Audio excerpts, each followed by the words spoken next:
컨테이너와 이와 비슷한 것으로서 가설 건축물의 정의가 나와 있는데, 여기 철골 구조 또는 경량 철골 구조 등으로 된 경우도 컨테이너와 비슷한 것으로 인정이 됩니까? 이렇게 질문을 남겼습니다. 자, 다음 질문은 농막용 컨테이너 박스 설치할 때 건축 법령상 행정 절차를 이행해야 됩니까? 이렇게 말했습니다. 농막용 컨테이너.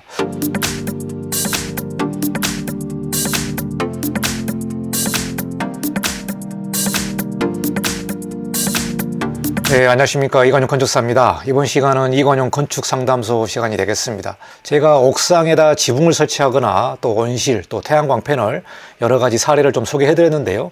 그 부분이 적법한지 아니면 불법인지 이 내용을 보시고 여러분이 잘 판단하시면 될 것 같습니다. 업자 말을 듣지 말고 꼭 여러분이 책임져야 되는 일이기 때문에 여러 가지 법령들을 좀 꼼꼼하게 체크해야 될 것 같습니다. 자, 이번 시간에도 구독자분이 질문을 남겨두셨는데요. 주거용 컨테이너를 옥상에 설치할 수 있는지, 설치가 가능한지 아니면 불법인지 이 부분을 좀 질문했습니다. 그래서 주거용 컨테이너가 어떤 법령에 해당되는지 또 옥상에 설치 가능한지 이 부분을 살펴보도록 하겠습니다. 자, 그러면 이관용 건축상담소 시작하도록 하겠습니다. 구독자분이 질문을 남겨두셨는데요. 지하 1층, 지상 4층 건물인데요. 여기 옥상에 거주용 컨테이너를 설치할 수 있습니까? 라고 질문을 했습니다. 자, 건축물을 보게 되면은 지하 1층에 지상 4층입니다. 1, 2, 3, 4층. 이렇게 지상 4층인데요. 자, 구체적으로 우리가 이 지상에 있는 건물의 용도가 무엇인지가 좀 궁금할 것 같습니다. 이 부분이 무엇이냐? 자, 통상적으로 1층에 상가가 들어오고, 자, 2층, 3층, 4층이 모두 다 상가일 경우에, 그러니까 전체 건물이 상가일 경우가 있겠죠. 그러나 이제 보통 일반적으로 2층, 3층, 4층이 다가구로 구성되어 있는 주택들이 있습니다. 그래서 B옵션은 상가와 다가구가 섞여 있는 그런 건축물일 것 같습니다. 자, 여기에 옥상에다가 거주용 컨테이너를 설치할 수 있는지, 이게 적법한지 아니면은 불법인지 이 내용을 질문하셨는데요. 제가 용도를 조금 언급한 부분이 뭐냐면 이 부분이 세금하고도 관련되어 있기 때문에 제가 언급을 좀 드렸습니다. 자, 영상 후반부에 어떠한 내용들이 있는지 자세하게 좀 살펴보고요. 그러면은 컨테이너라는 게 건축법에서는 어떻게 규정하고 있는지 그 부분을 좀 살펴보도록 하겠습니다. 자, 건축법 시행령 15조에요. 가설 건축물에 관련된 내용들이 나옵니다. 여러 가지 건축물 종류가 있는데요.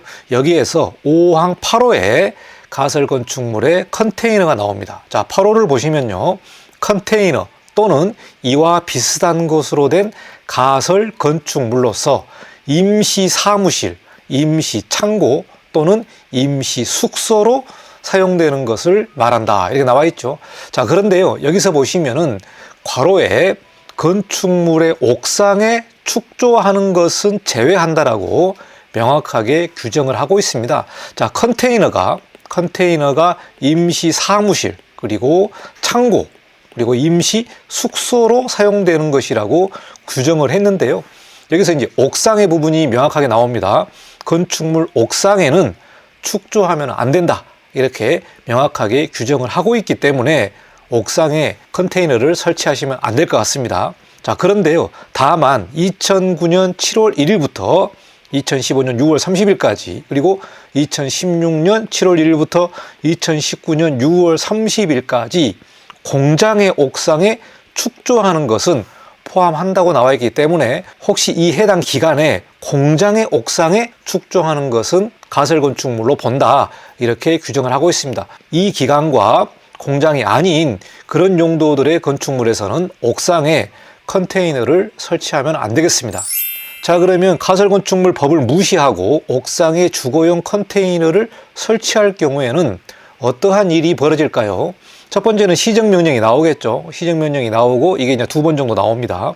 자, 이럴 경우에 시정을 해야만 더 이상 고발 조치라든가 이행강제금 부과가 안 됩니다. 자, 시정명령을 2번이나 받았는데 그거를 무시를 하고 계속해서 사용을 한다면 고발 조치가 되고요.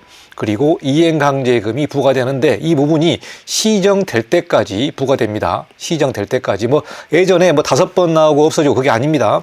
시정될 때까지 무조건 나옵니다. 자, 고발 조치는 경찰청에 고발이 되겠죠. 이래서 대략 한 500만 원 정도 과태료가 나올 겁니다. 500만 원 플러스 이행강제금이 매년 나오게 된다. 이 부분을 명심하시고 가급적이 걸리면은 좀 철거를 하는 게 맞습니다. 자, 그런데 두 번째는요. 매도할 때 옥상 컨테이너에 주거용으로 사용을 했다면은 세법에서는 그 부분을 주거 용도를 사계층으로 볼 수 있다. 제가 앞서 설명한 대로 1층에 상가고 2층, 3층, 4층이 다가구였다면은 다가구가 3계층이었는데 옥상에 불법으로 컨테이너를 가져다가 주거용으로 사용을 했다면은 나중에 이 건물을 매도할 때 이 건축물에 불법 컨테이너가 있더라도 이 부분을 주거용으로 사용을 했기 때문에 세법에서는 주거층 수가 4계층이 된다. 그러면서 다세대로 세금을 규정할 수 있습니다. 자, 그래서 4계층이면은 다세대 주택으로 산정해서 양도세 폭탄 부과가 되겠습니다. 자, 다가구 주택 같은 경우는 한 세대로 보죠. 한 세대인데 이게 졸지에 옥상의 컨테이너 때문에 가구 수를 다 더해서 만약에 5세대가 된다. 그러면은 5주택자가 됩니다. 5주택자. 중요한 부분은 기존 건축물의 다가구층이 3계층을 쓰고 있었다면은 다세대가 되는 거고 기존에 2계층을 사용했다면은 옥상에 컨테이너를 설치를 해도 3계층이기 때문에 다세대 규정은 받지 않을 것으로 그렇게 생각이 듭니다. 자, 그렇기 때문에 옥상에 주거용 컨테이너를 설치를 해서 단순히 시정명령 받고 끝날 수도 있지만은 이 부분을 매도할 때까지 주거용으로 사용했다면은 이 부분이 세법에서 양도세 중과 폭탄을 맞을 수가 있다. 이 부분을 여러분이 조심해야 될 것 같습니다. 자, 그러면은 옥상에 설치가 불가하니까 1층에 설치는 가능합니까? 이렇게 물어볼 수 있습니다. 주거용 임시 숙소로 1층에 설치할 수 있습니까? 이렇게 물어볼 수 있는데요. 자, 임시 숙소용 컨테이너는 가설 건축물이기 때문에 가설 건축물 축조 신고 대상입니다. 축조 신고 대상. 우리가 가설 건축물이요.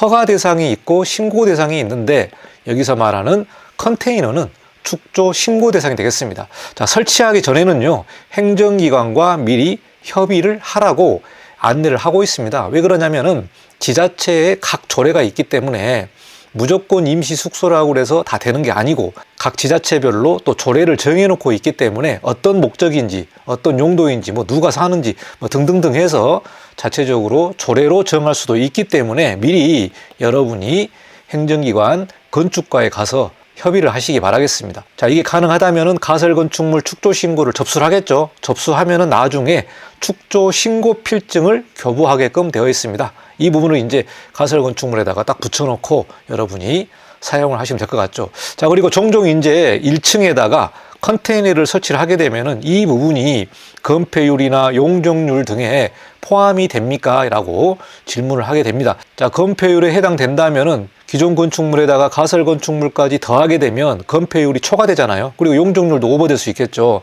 자, 그런데 가설 건축물에서 컨테이너는 건폐율과 용적률, 이 건축법 적용을 제외됩니다. 한마디로 건폐율, 용적률 적용을 받지 않는다. 이 부분이기 때문에 건폐율은 신경 안 써도 될 것 같습니다.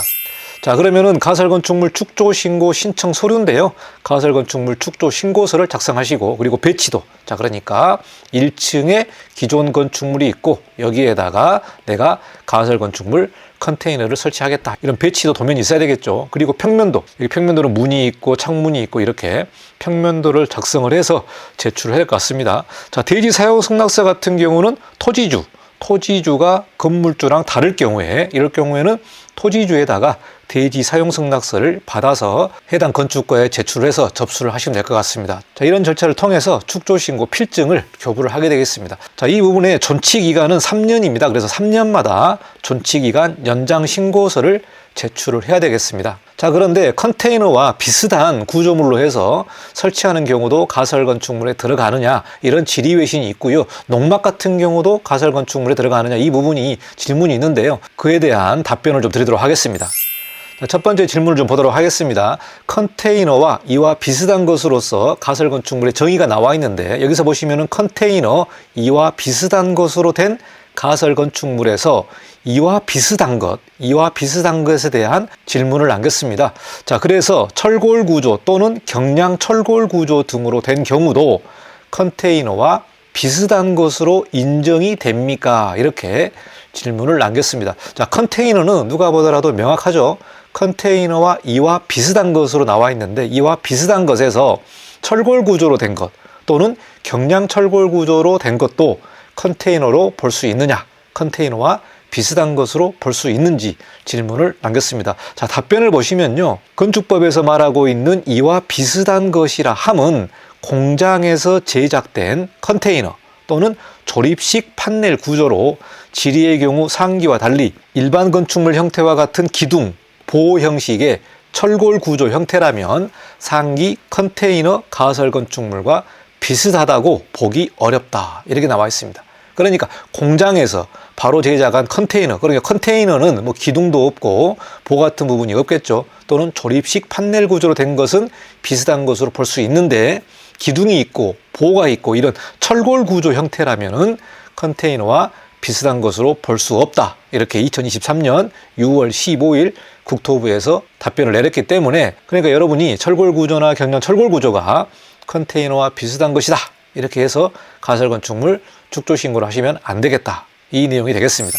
자, 다음 질문은 농막용 컨테이너 박스 설치할 때 건축 법령상 행정 절차를 이행해야 됩니까? 이렇게 말했습니다. 농막용 컨테이너. 자, 답변을 보시면요, 컨테이너로 된 임시 사무실 또는 임시 숙소는 가설 건축물 축조 신고 대상으로 사료됩니다. 그러니까 농막용 컨테이너 박스도 가설 건축물 축조 신고 대상이 되겠다. 이러면은 배치도 그려야 되죠, 평면도 그려야 되죠. 그리고 농막용 같은 경우는 농지법하고 관련되어 있기 때문에 농지법에서 정한 면적 제한이 있습니다. 그래서 관할지자체의 건축 조례와 농지법 등을 살펴보시고 그 관련 법규에서 달리 정하고 있는 내용이 있다면 그에 따라야 할 것입니다, 라고 2006년 4월 6일 날 건교부 답변으로 나와 있습니다. 자, 농막용 같은 경우는 농지법에 정하고 있기 때문에 농지법에서 대략 한 6평 정도로 규정을 하고 있습니다. 그래서 농지법에 따른